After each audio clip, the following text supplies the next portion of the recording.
Mari kita bangkit berdiri saat ini.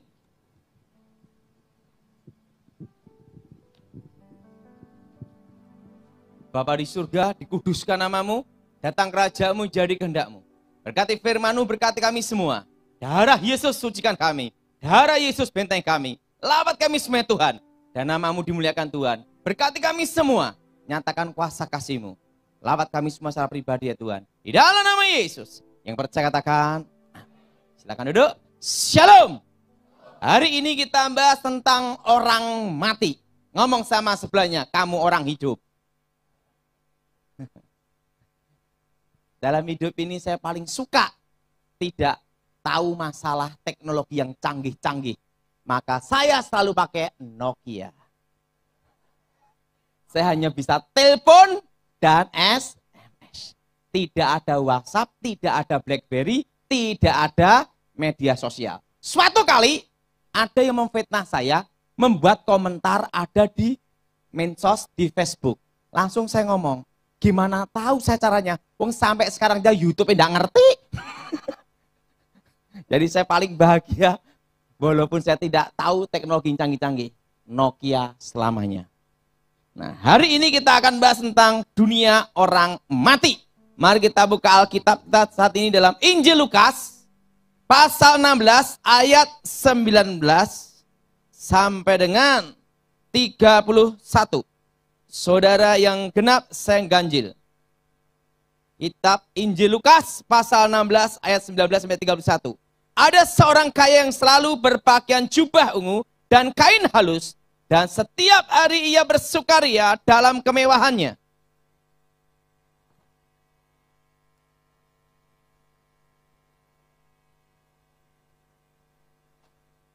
Dan ingin menghilangkan laparnya dengan apa yang jatuh dari meja orang kaya itu, malahan anjing-anjing datang dan menjilat boroknya.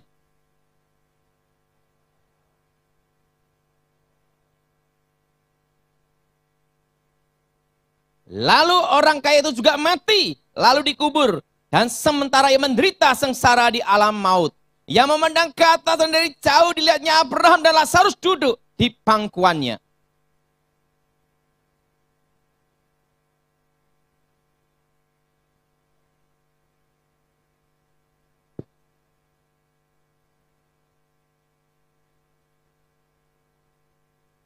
Tetapi Abraham berkata, anak ingatlah bahwa engkau telah menerima segala yang baik sewaktu hidupmu, sedangkan Lazarus segala yang buruk. Sekarang ia mendapat hiburan dan engkau sangat menderita.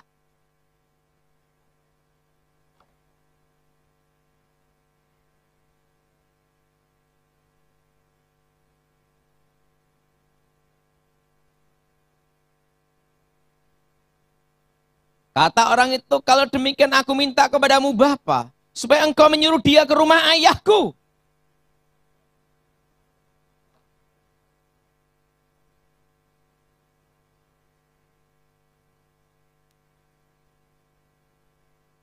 Tetapi kata Abraham, ada pada mereka kesaksian Musa dan para nabi. Baiklah mereka mendengar kesaksian itu.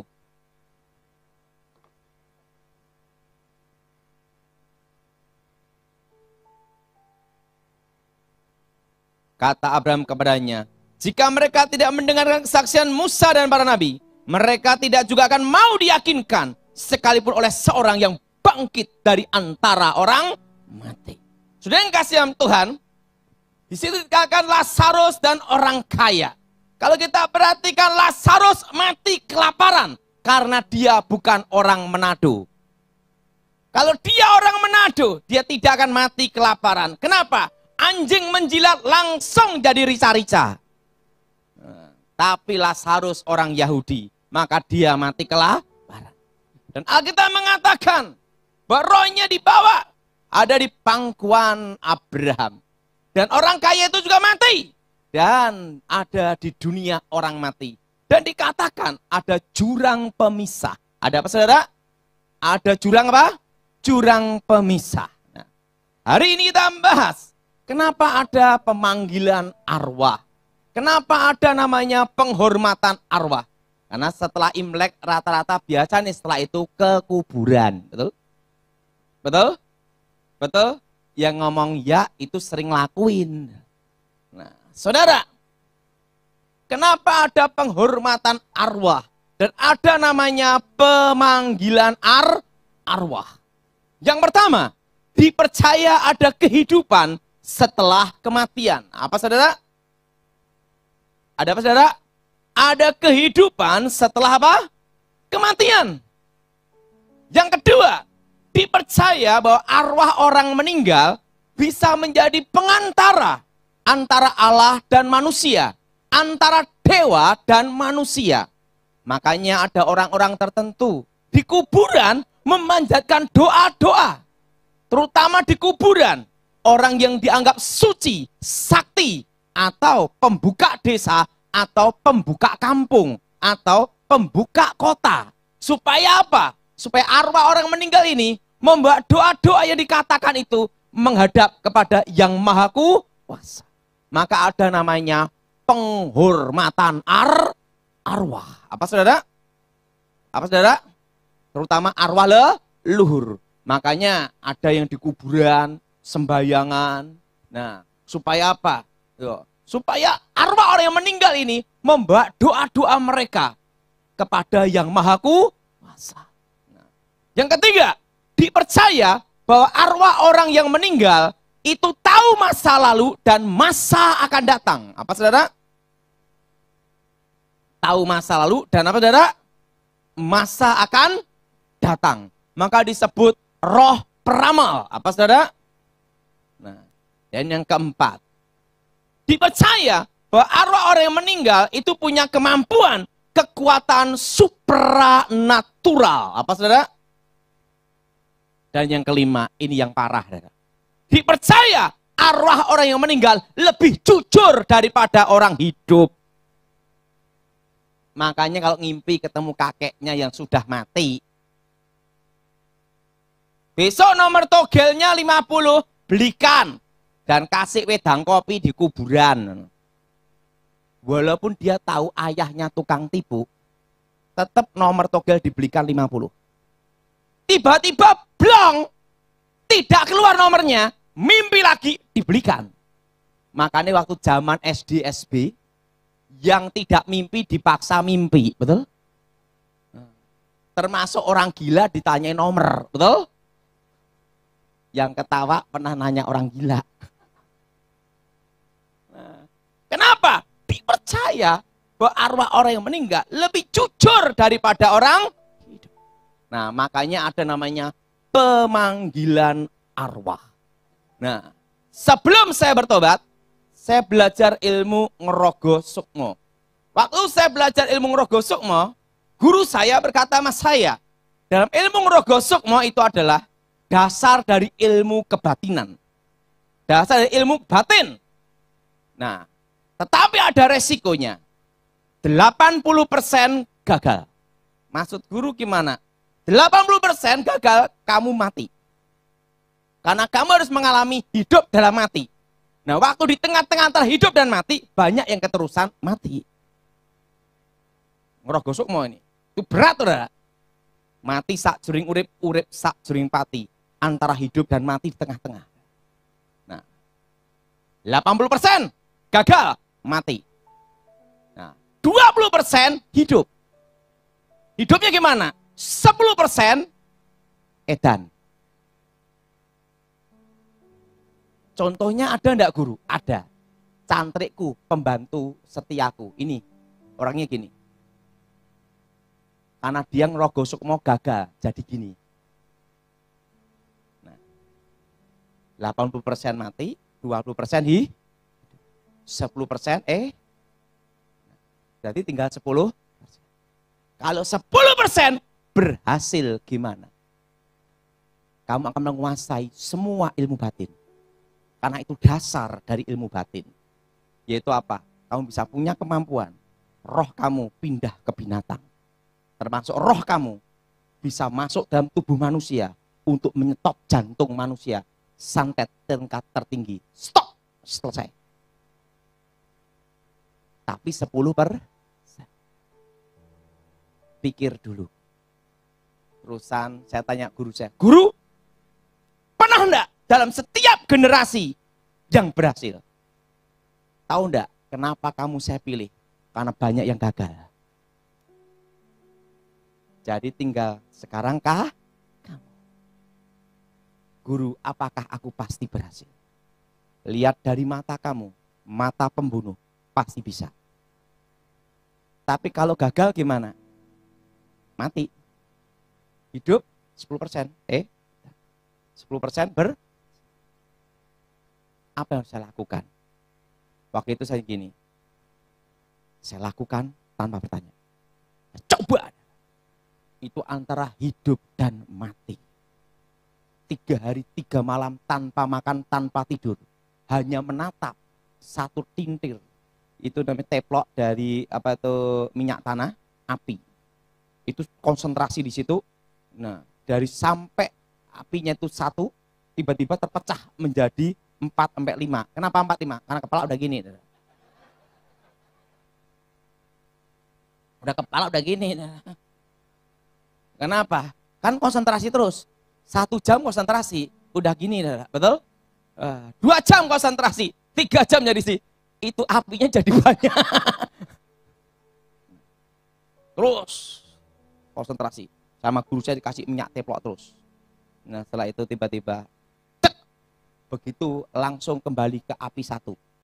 Roh itu keluar. Set, nafas berhenti.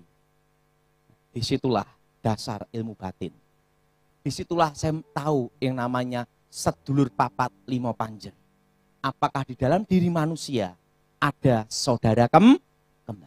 Nah sering kalau bayi baru lahir, nah itu tali pusatnya diambil. Setelah itu dikasih satu tempat, dikasih kembang staman, dikasih benda penerang, supaya apa? Supaya saudara kembar sang jabang bayi menyertai sang jabang bayi. Kepercayaan itu sampai saat ini masih ada. Betul? Betul? Nah, sekarang akan kita bahas yang disebut tali batin. Apakah dalam diri manusia ada saudara kembar? Nah, saya minta untuk contoh. Pak, ini yang nganter saya. Karena dia yang nganter saya jadi malaikatnya. Sini. Ini, Pak.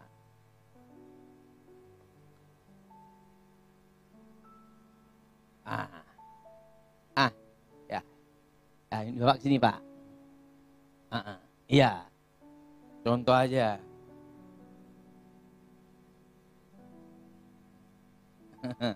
Contoh aja. Bapak ini Pak ya. Untuk jadi setannya. Santai aja. Kenapa dia jadi malaikat? Karena dia nraktir saya minum.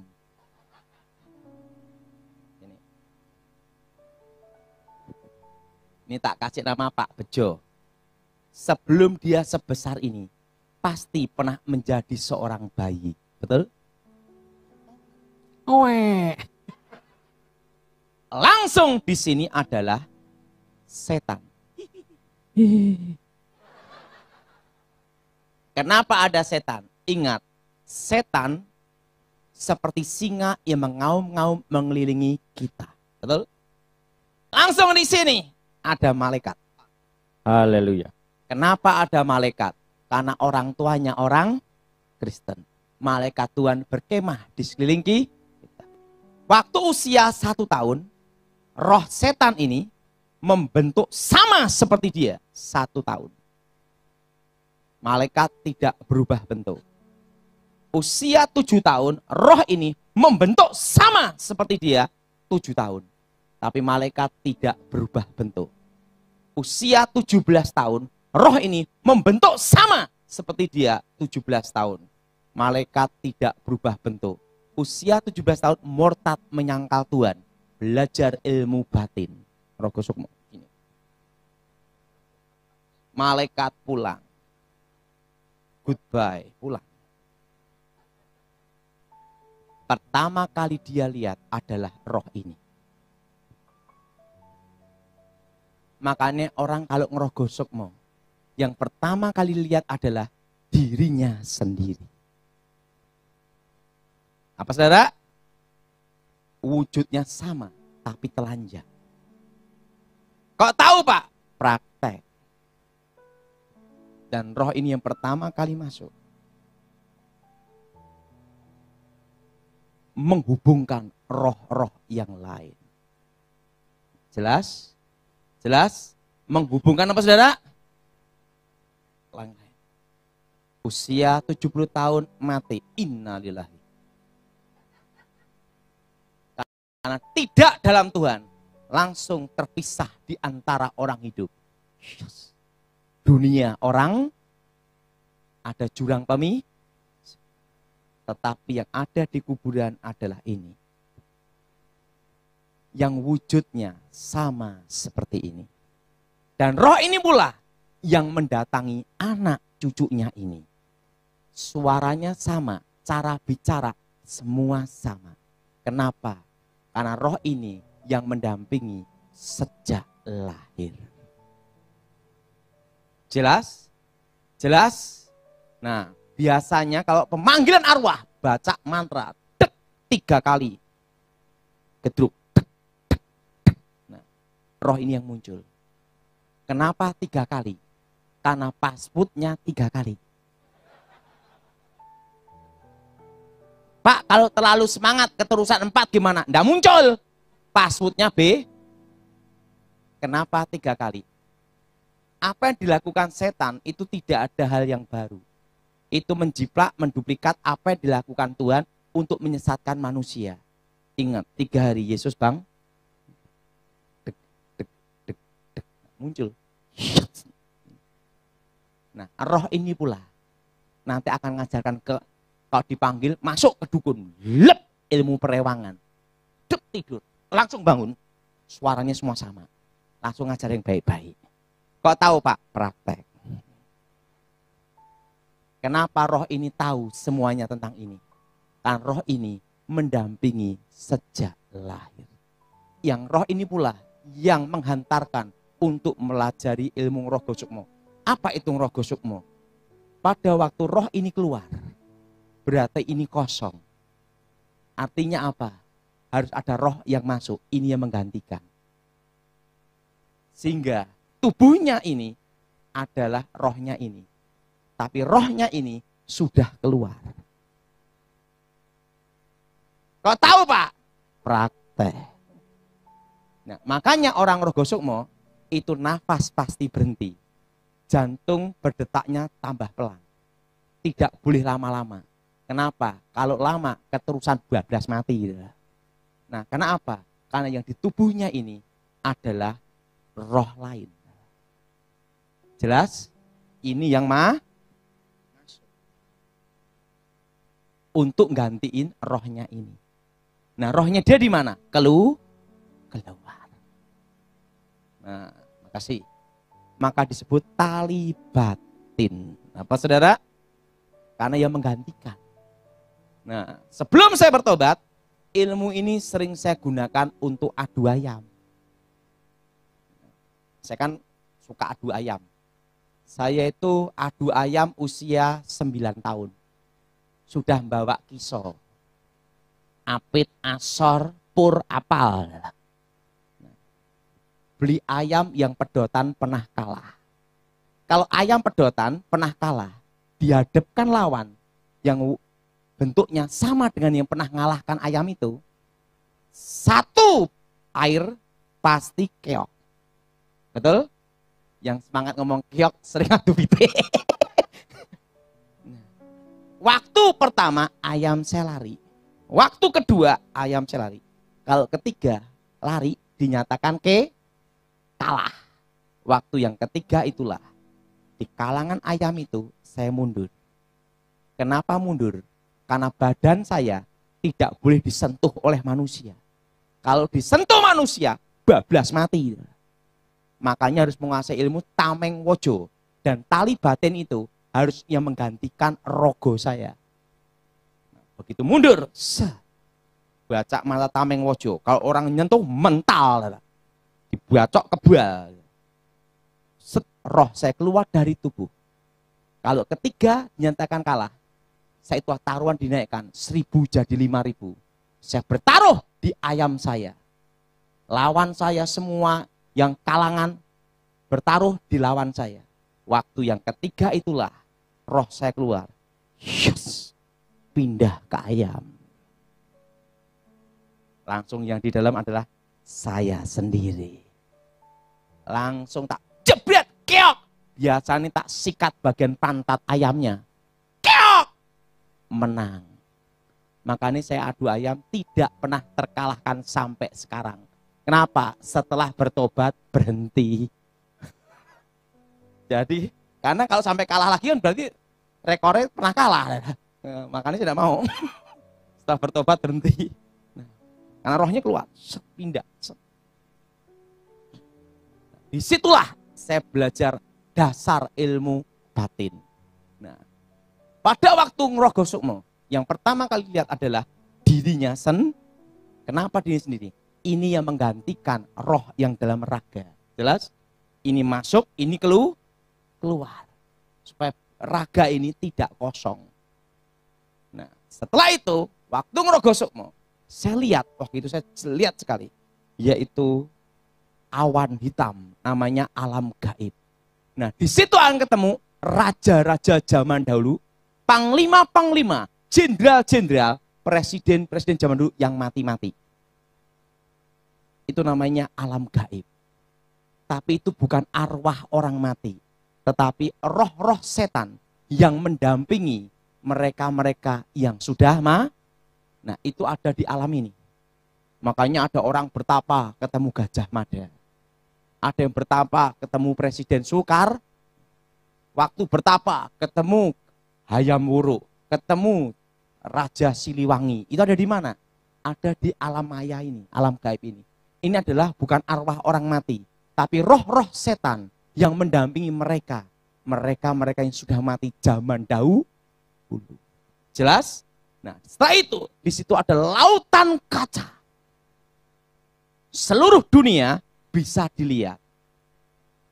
Itu alam gaib yang sebenarnya. Nanti lain itu saya jadi tentang dasar ilmu santet namanya. Nah, situ alam gaib, lautan kaca. Makanya kalau ada kecurian mobil, langsung dukun baca mantra, langsung pakai ilmu terawang. Set, perampoknya ini, penjahatnya ini, letaknya di sini, barang bukti di sini. Tangkap jam sekian, pasti ketangkap. Itu ada di mana? Di lautan kaca ini. Tapi dukunnya sendiri kehilangan sepeda motor, lapor polisi. Kenapa? Setiap orang yang menggunakan jasa ilmu terawang itu ada kutukan, bangkrut seumur hidup. Makanya dulu yang sering bertanya sebelum saya bertobat itu polisi. Makanya setelah pensiun hancur habis. Tapi kalau polisi dulunya tidak pernah minta jasa ilmu terawang, pensiun biasa aja tetap diberkati. Itu ilmu terawang. Itu terutama untuk kasus pembunuhan, perampokan, pencurian. Nah, kenapa saya tahu kutukannya? Itu gara-gara apa? Waktu saya belajar ilmu terawang, itu kan masih panas-panasnya ingin nyoba terus. Suatu kali, ayam guru saya dibedok, dicuri tetangga. Saya ngomong sama guru saya, terang, saya tangkap pencuri ayam guru. Saya sikat nanti. Waktu saya mau baca mantra, guru saya ngomong, stop, jangan gunakan ilmu itu untuk kamu. Kenapa guru? Harga ayam dan kutukannya, berat kutukannya. Disitulah saya baru ngerti. Semua yang minta jasa ilmu terawang, bangkrut seumur hidup. Setelah lautan kaca, baru ada terowongan menuju ke bawah. Ke bawah. Dan disitulah arwah-arwah orang yang meninggal. Waktu itu di terowongan gelap gulita itu, Alkitab mengatakan apa? Jurang pemisah. Saya mau masuk terowongan itu. Guru saya berkata, stop sampai di sini. Kenapa guru? Kalau kamu masuk terowongan itu, kamu tidak bisa kembali ke dunia orang hidup. Pak pernah masuk. Kalau aku masuk di situ tidak khotbah hari ini. Itu menuju ke bawah. Makanya banyak orang Rogo Sukmo, semedi, ingin tahu alam roh yang sebenarnya. Dia penasaran masuk terowongan itu, bablas ndak balik mati. Makanya banyak orang bertapa, keterusan mati. Jelas? Karena ingin tahu dunia orang mati yang sebenarnya. Disitulah saya guru saya yang memegang kunci itu. Sing daurip sang yang murbeng dumati, yang maha kuasa, yang membuat kehidupan. Jadi sehebat ilmu kamu apapun, kamu tidak bisa keluar masuk hidup-hidup dari situ. Karena di situ adalah kodrat dari sing daurip yang maha kuasa. Maka saya belum pernah masuk terowongan itu. Kalau masuk hari ini tidak. Nah, disitulah saya baru mengerti. Disitulah kertak, gigi, ratap, dan tangis. Jadi kalau orang yang mati dalam Tuhan, langsung dibawa ke Firdaus untuk menunggu hari pembagian mahkota memerintah bersama Tuhan. Amin. Tapi orang yang tidak dalam Tuhan atau mati bunuh diri, langsung arwahnya masuk ke dunia orang mati untuk menunggu hari tidak ada 7 harian, 40 harian, 1000 harian, cari mie ayam, siomay, bakpao. Ingat saudara, kenapa? Apa yang dilakukan setan itu menjiplak apa yang dilakukan Tuhan. 7 hari. Ingat, Sabat, hari ke-7. Jelas? 40 harian. Yesus menampakkan diri selama berapa lama? 40 hari. Betul? 1000 hari. Kerajaan 1000 tahun. Jadi apa yang dilakukan setan tidak ada yang baru. Jelas? Jelas? Jelas? Tidak ada yang mendadak? Tidak ada yang baru. Nah, dari saudara, kalau mimpi ketemu orang-orang yang sudah mati, itu bukan arwah mereka, tapi roh setan yang mendampingi, yang mengelilingi mereka semasa hidupnya. Pak, kalau saya ketemu pendeta yang sudah mati dalam mimpi, itu setan yang goda pendeta setiap hari. Jelas? Dan kalau pemanggilan arwah, pasti akan mengajarkan yang baik-baik. Kenapa? Untuk menyesatkan manusia, supaya manusia terkena kutuk alam kubur. Apa saudara? Apa saudara? Nah, sebelum saya bertobat, manggil arwah itu tidak boleh. Orang kebatinan aja itu tahu. Karena ada namanya kutuk alam kubur. Langit menjadi tembaga, tanah menjadi besi. Artinya apa? Suatu tempat yang digunakan kutuk yang memanggil arwah, pemujaan arwah, maka tempat yang terkena kutukan akan banyak musibah dan bencana, kemiskinan dan kehancuran. Kita tahu Indonesia harusnya menjadi negara kaya raya. Tanah subur.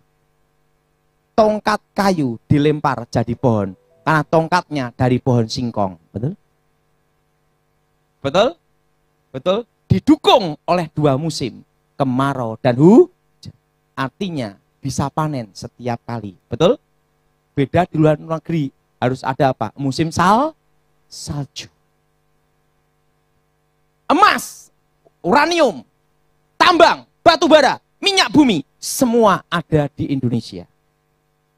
Tapi Indonesia menjadi negara miskin nomor berapa di dunia. Betul? Kenapa? Bayangin. Mau maju nyalonkan sesuatu. Pergi ke kuburan untuk dilantik. Betul? Kutuk alamku. Pejabat-pejabat. Banyak tanya sama roh orang. Lihat Papua. Papua harusnya menjadi negara. Harus jadi apa? Harusnya menjadi pulau terkaya di Indonesia. Betul? Betul? Itu adalah negara Indonesia. Dan pulau harusnya di pulau terkaya di Indonesia. Emas! Gunung emas. Betul? Betul? Tetapi penduduknya selalu memuja-muja arwah orang mati. Akhirnya pakai koteka. Betul? Betul? Kalimantan, Dayak, kutuk alamku, kubur. Betul? Betul? Toraja, NTT, semua terkena kutuk alam kubur. Ikan melimpah di Indonesia. Betul? Perhatiin Indonesia. Setiap tahun ada musibah, bencana. Jadi kutuk alam kubur itu harus dipatahkan, dibatalkan di dalam nama Yesus atas Indonesia ini. Jelas? Kalau saudara ada yang manggil-manggil arwah, pasti setiap malam mimpi ketemu arwah. Berarti ada ikatan kutuk alam kubur yang harus dibatalkan dalam nama Yesus. Jelas? Jelas? Nah, di foto kakeknya. Kek, cucu minta pandai ya kek. Gimana mau ngasih pandai? Wong kakeknya aja SD ndak lulus. Kenapa? Karena dipercaya punya kemampuan superana, tahu masa lalu dan masa yang akan datang. Jelas? Jelas? Saudara, sering orang ingin tahu masa akan datang. Betul? Suatu kali, saya ngomong sama guru saya, dalam hidup ini, enak enggak guru tahu masa akan datang? Guru saya ngomong gini, lebih baik kita tidak tahu masa akan datang, tapi kita jalani hidup kita apa adanya. Kenapa? Justru kalau kita tahu masa akan datang, itu tidak baik untuk kita. Kenapa guru? Jalani aja hidup ini. Setelah saya bertobat, saya baru mengerti kata-kata itu. Lebih baik tidak tahu masa akan datang. Tapi yang kita tahu, masa akan datang kita adalah indah pada waktunya. Dalam Tuhan. Amin. Amin. Kenapa saya ngomong demikian? Sering Tuhan memberi saya penglihatan masa yang akan datang. Disitulah saya merasakan. Suatu kali, ada seorang, kira-kira umurnya masih ya di bawah 40. Dia telepon saya, Pak Daud, saya punya anak. Anak saya itu masih kecil, di bawah 5 tahun. Kira-kira di bawah 5 tahun. Sekarang sakit. Tiba-tiba saya ngeliat, bahwa anaknya itu akan meninggal malam itu juga. Perasaan saya gimana? Sedih. Lebih baik saya tidak tahu daripada tahu. Betul? Betul? Waktu saya lihat itu, ada lagu pujian, Bless the Lord, oh my soul, oh my soul. Saya tidak bisa bahasa Inggris. Misalnya hanya I love you. Sama ayahnya yang minta tolong saya. Saya ngomong sama dia, malam ini anak akan mati. Kan kamu ingin tahu masa yang akan datang. Saya beritahu masa yang akan datang. Yang Maha Kuasa sudah memberi saya penglihatan. Malam ini anakmu mati. Hah? Nih, setelkan musik. Dia nyetel, tak suruh lagu. Kamu nyanyi lagu ini untuk menghantarkan anakmu yang akan mati. Karena kamu ingin tahu masa yang akan datang. Dia nyanyi, Bless the Lord, oh my soul, oh my soul. Dia nyanyi itu. Anaknya meninggal. Walaupun dia ahli bela diri, jago bela diri, nangis juga kelengkengan waktu anaknya mati. Saya ngomong sama dia, kamu ingin, kan sering tanya, enak juga tahu masa akan datang. Saya beritahu, lebih baik kita tidak tahu masa yang akan datang, tapi kita menjalani hidup kita apa adanya. Yang kita percaya satu, indah pada waktunya. Bahwa Tuhan merencanakan kita masa yang depannya indah. Amin. Amin. Makanya kalau ada orang tanya sama saya tentang masa yang akan datang, saya ngomong dia, lebih baik kita tidak tahu masa yang akan datang. Tapi yang kita percaya satu, bahwa rencana Tuhan itu yang terbaik. Indah pada waktu, segala sesuatu indah. Banyak, saudara. Makanya saya itu kalau diminta orang, Pak Daud, gimana masa akan datang? Tahu enggak? 2017, 2018, secara ekonomi, makroekonomi, gimana? Saya punya kawan ahli ekonomi semua. Ngobrol-ngobrol sama saya setiap kali ketemu. Saya ngomong sama mereka, lebih baik saya tidak tahu daripada tahu. Tapi ingat, yang saya percaya, anak cucu orang benar tidak meminta-minta. Amin. Amin. Nah, jadi ingat saudara, enaknya dalam hidup itu gimana? Jalani aja. Satu kali, saya ditanya, ada calon gubernur. 2 orang, calon gubernur dan cawagup. Aduh, saya bisa menang atau kalah? Saya ngomong sama dia.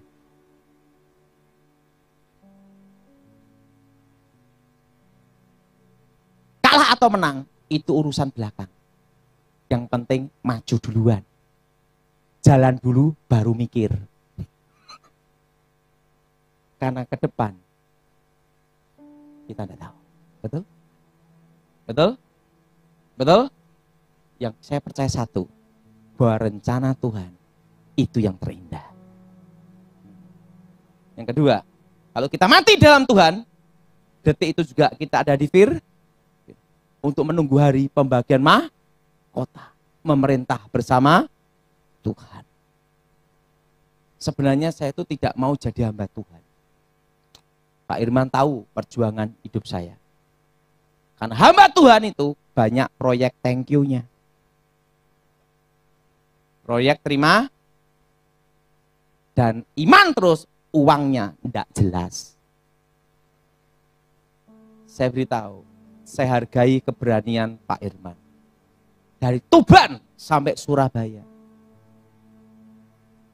Kalau saya terus terang tidak mampu. Kenapa? Makanya saya tahu, saya tidak boleh jadi gembala. Bisa edan aku, saudara. Karena saya ini orangnya itu harus semua ada. Waktu saya bisnis plastik, nanti sore saya kesaksian bagaimana saya merintis bisnis. Saya merintis bisnis modal hanya Rp100.000. Sampai jadi pabrik plastik.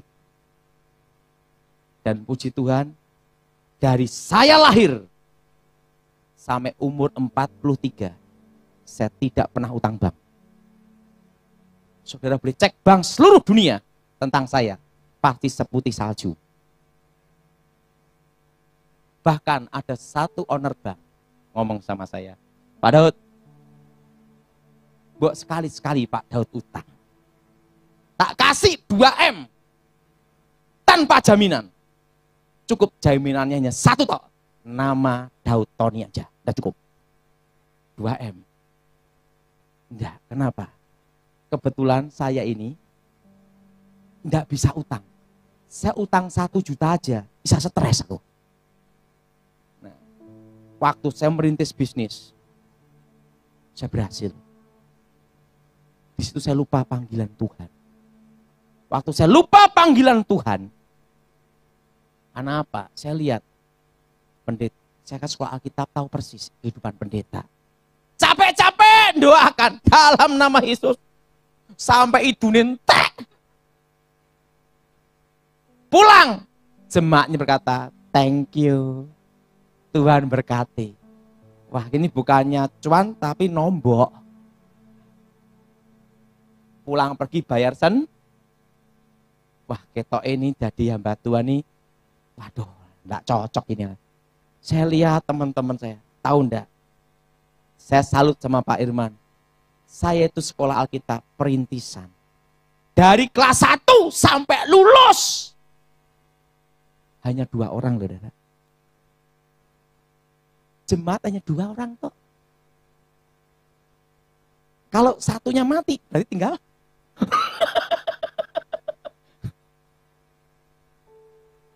Kan saya pernah ngalami perintisan. Sekolah Alkitab itu gimana? Hidup di desa. Saya mandiin orang gila yang tidak mandi 15 tahun. Sampai muntah-muntah. Bayangin, yang doain, yang lepas muntah-muntah, yang didoain. Mulutnya bau banget. Bayangin, tidak mandi. Dan dia makan tuh asal semua makan. 15 tahun. Tidak keramas. Tidak gosok gigi. Saya mandiin. Yang mandiin yang muntah. Dia gini, keblak.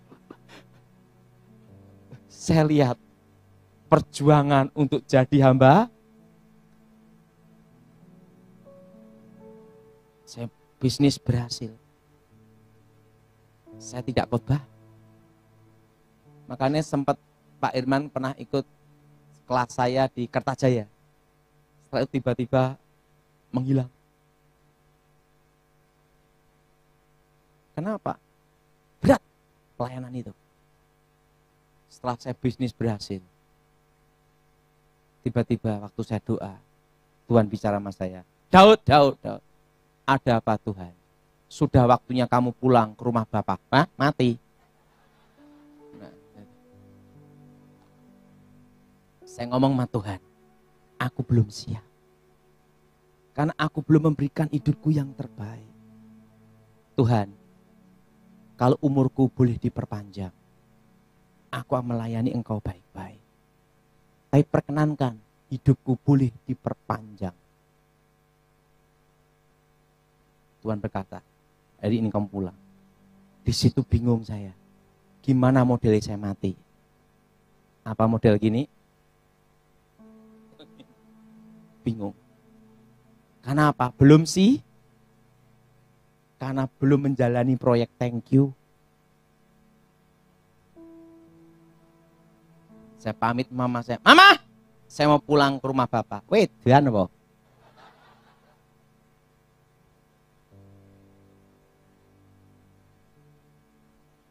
Saya bingung modelnya mati ini caranya piye gitu loh. Saya bingung. Saya boncengan sepeda motor kawan saya. Buar nabrak truk jalan 60 tanpa ngerem. Badan saya temangsang di bak truk gini. Roh saya keluar. Shot. Saya lihat roh saya sendiri. Saya lihat tubuh saya terpisah. Ada malaikat yang tingginya 3 meter. Menjemput saya. Saya disuruh naik ke atas terus. Ke satu tempat. Tangganya terbuat dari emas. Dan apa yang terjadi? Saya lihat malaikat memuji menyembah Tuhan seperti derau air bah.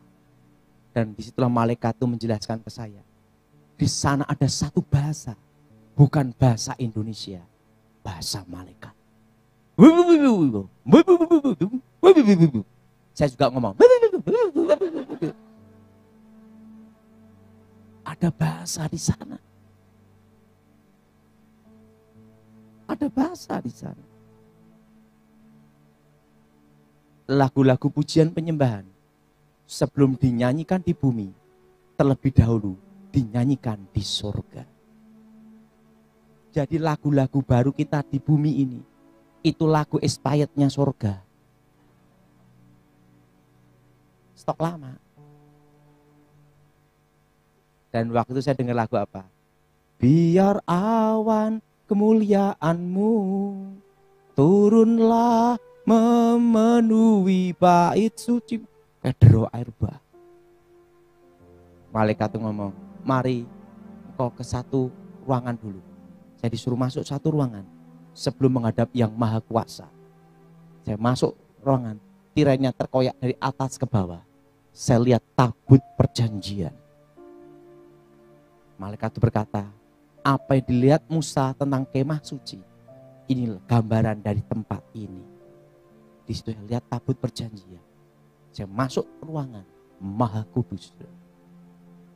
Malaikat itu berkata, mari engkau menghadap yang maha kuasa. Ke tangga itu lagi. Di sana tidak ada matahari, bintang dan bulan. Yang di tahta itu berkata, Daud, Daud, Daud, Daud. Sudah waktunya engkau ada di tempat ini. Tapi karena umurmu minta diperpanjang di muka bumi, maka aku kabulkan permintaanmu. Selama umurmu diperpanjang di muka bumi, pergunakanlah sebaik-baiknya. Karena pada waktunya tiba, engkau akan kembali ke tempat ini lagi untuk selama-lamanya.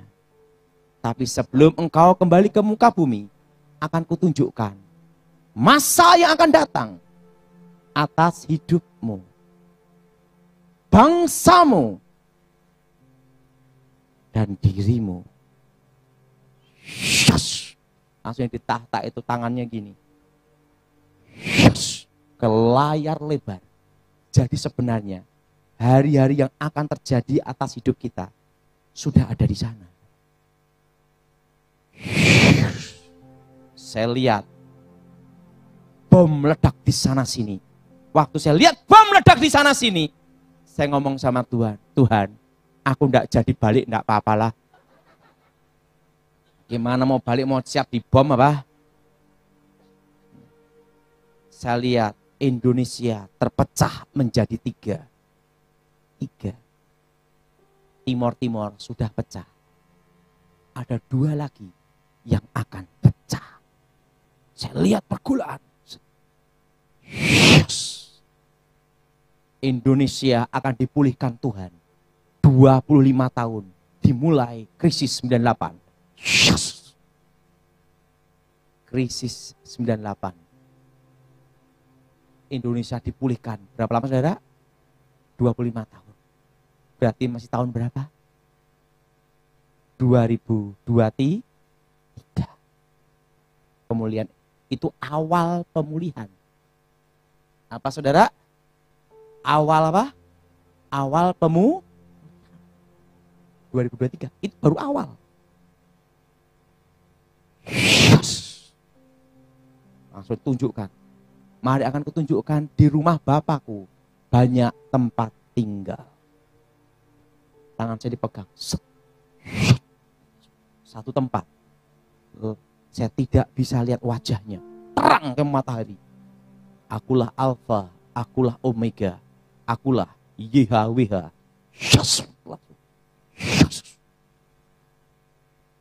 Rekaman-rekaman apa yang akan terjadi atas hidup saya ada, saudara.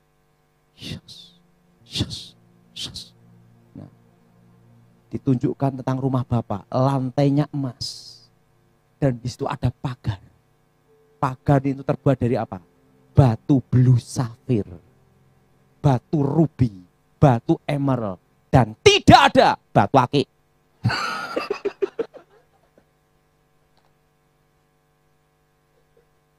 Batu akik renek.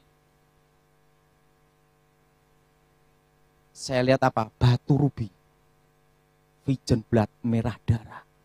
Saya lihat emerald hijau seperti traffic light. Saya lihat ametis, ada ametis. Ametis ada. Saya lihat cat eye, batu-batu permata. Itu jadi pagar. Bayangin, Pak Irman punya ruby segini, itu dipakai gini terus. Padahal di sana hanya Pak.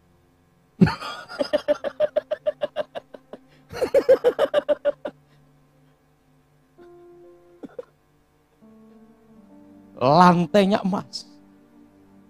Lantainya emas. Nah itu. Apa yang ingin kau tanyakan atas hidupmu? Akan kujawab. Tuhan, kapan engkau datang? Tuhan berkata, engkau tidak perlu tahu masa dan waktunya. Tidak ada nabi, malaikat, atau manusia apapun yang tahu kapan aku datang. Tapi yang perlu engkau tahu, aku menyertai umatku sampai kesudahan zaman. Kalau gitu Tuhan, aku minta yang kedua. Aku ingin tahu siapakah istriku dan anakku di masa depan. Tunjukkan. Yes. Ada perempuan rambut lurus. Mau lihat wajahnya, ditutup.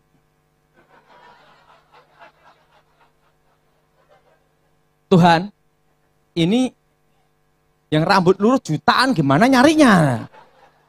Betul? Engkau akan ketemu di satu tempat. Yes. Betul. Saya ketemu istri saya di KKR. Di Jogja. Istri saya orang Jogja. Rambutnya lurus. Persis. Yes. Ada anak kecil perempuan. Ketawa-ketawa gini-gini. Siapa anak kecil itu Tuhan? Itu anakmu di masa depan. Yes. Saya udah lihat anak saya dulu. Padahal saya masih bujang. Waktu itu. Shut. Anak saya 2 putri semua. Yes. Hari yang akan terjadi. Itu kayak layar lebar. Ada seorang pengkhotbah. Gemuk, jelek, pendek. Siapa itu Tuhan? Itu kamu di masa depan.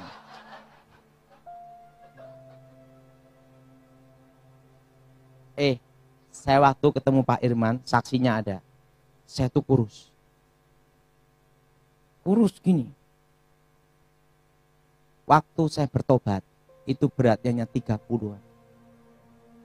30 kilo, kurus. Karena saya pertapa. Sekarang udah apa? 65.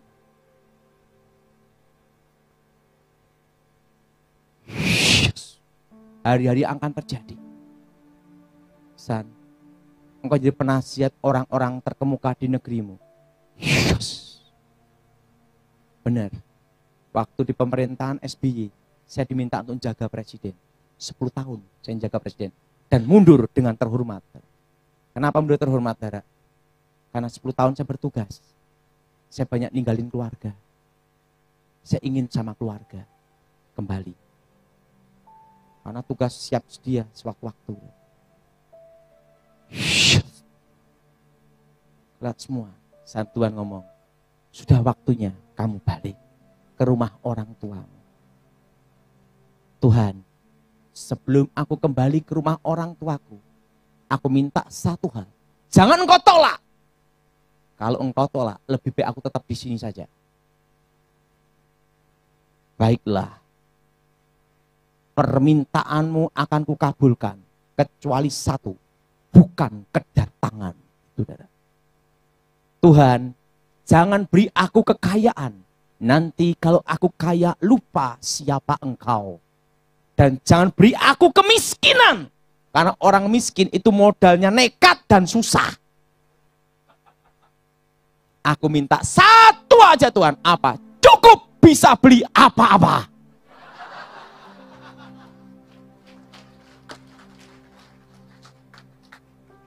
Apa yang terjadi? Tuhan bicara sama saya. Baiklah. Sebagai tanda. Selama engkau di bumi, engkau cukup. Kasih tanda saya. Nah setelah itu, lagu-lagu yang kau dengar tadi, kuberikan padamu. Sebagai tanda, engkau pernah ada di tempat ini. Dan pada waktunya tiba, engkau akan kembali ke tempat ini lagi untuk selama-lamanya. Proses naik kereta berkuda, berapi, masuk dalam tubuh, lep, hidup lagi.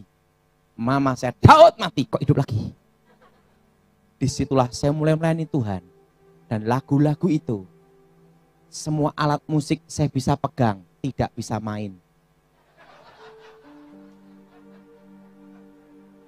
Not saya tidak bisa.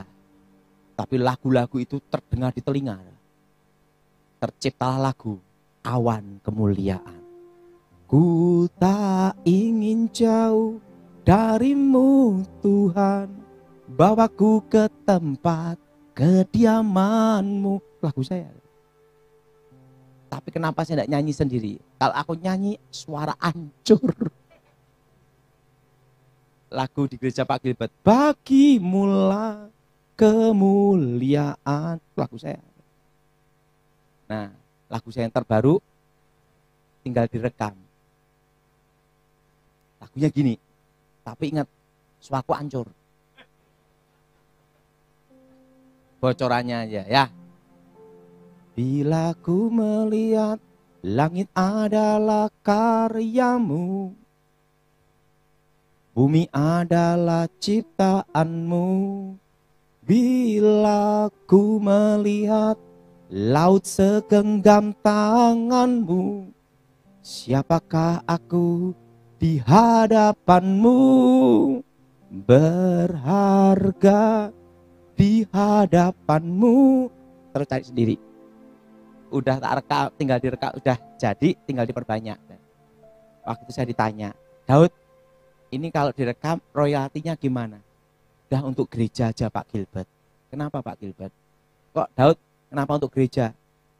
Saya sadar itu bukan lagu saya. Karena saya hanya apa yang pernah saya di sana. Tinggal saya menu. Nah, saudara, surga itu dan tanda itu cukup bisa beli apa-apa itu. Sampai sekarang berlaku dalam hidup saya. Bayangin, saya bangun rumah cukup. Saya kan suka burung. Mau beli burung apapun, yang juara 1 cukup. Cukup. Suatu kali saya ingin beli mobil. Mobil pertama saya itu CR-V. Dapat berkat 250 juta. Waduh. Harganya CR-V itu kan new CR-V tahun 2001 2002. 245. Waduh, sisa 5 juta. Alhamdulillah. Sisa 5 juta. Ini kredit atau cash? Cash. Anak Tuhan nih, bukan anak hantu. Cash. Nggak taunya mobil itu ada on the road dan off the road. Saya kan nggak ngerti mobil. Ada on the road dan off. Nggak taunya 245 itu kosongan. Harus ada STNK dan BP. Tek. Tinggal berapa? 250 juta kurang 5.000. Teman saya ngomong, 1 liter beli bensin. Terusan yang kawan saya David yang nganterin, Daud, hebat kamu, cukup sampai di rumah.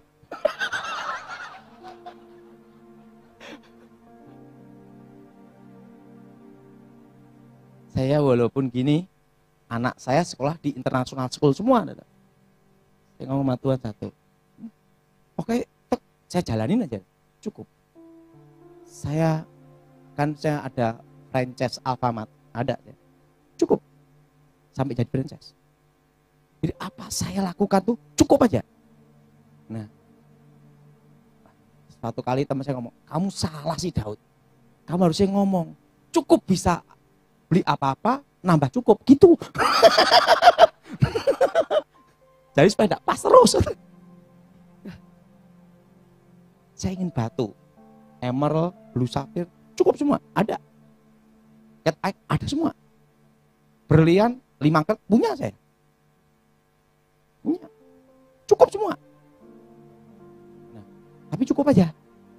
Nah, suatu kali saya lihat, wah, Tuhan memberi saya tanda di muka bumi itu. Makanya saudara, kalau doa sama Tuhan, enggak usah banyak-banyak. Tuhan, enggak usah engkau beri aku kaya. Enggak usah sampai miskin. Cukup bisa beli apa-apa. Itu aja. Betul? Betul? Nah, jadi ingat, kita akan berdoa, lebih baik kita tidak tahu masa yang akan datang. Tapi kita jalanin aja hidup ini. Dan kita tahu di masa depan hanya satu kata, bahwa rencana Tuhan indah pada waktu, dan Tuhan menjamin masa akan datang kita, masa depan yang indah. Nah, saudara, saya ingin nyanyikan lagu ini ya. Suatu kali, jadi ini seorang pelatih bela diri, waktu itu dia gini, masih muda. Waktu dia, loh kok anak saya meninggal padahal saya lihat anak meninggal jam sekian, meninggal. Saya ngomong sama dia, kamu ingin tahu masa yang akan datang? Sekarang saya tunjukkan masa yang akan datang kamu. Udah siap kamu? Dia tidak yakin anaknya mati. Karena usia masih di bawah 5 tahun. Begitu dia anaknya meninggal, dia ngomong. Saya ngomong sama dia, dalam hidup ini jalanin aja. Dan yang kita percaya, rencana Tuhan itu yang terindah.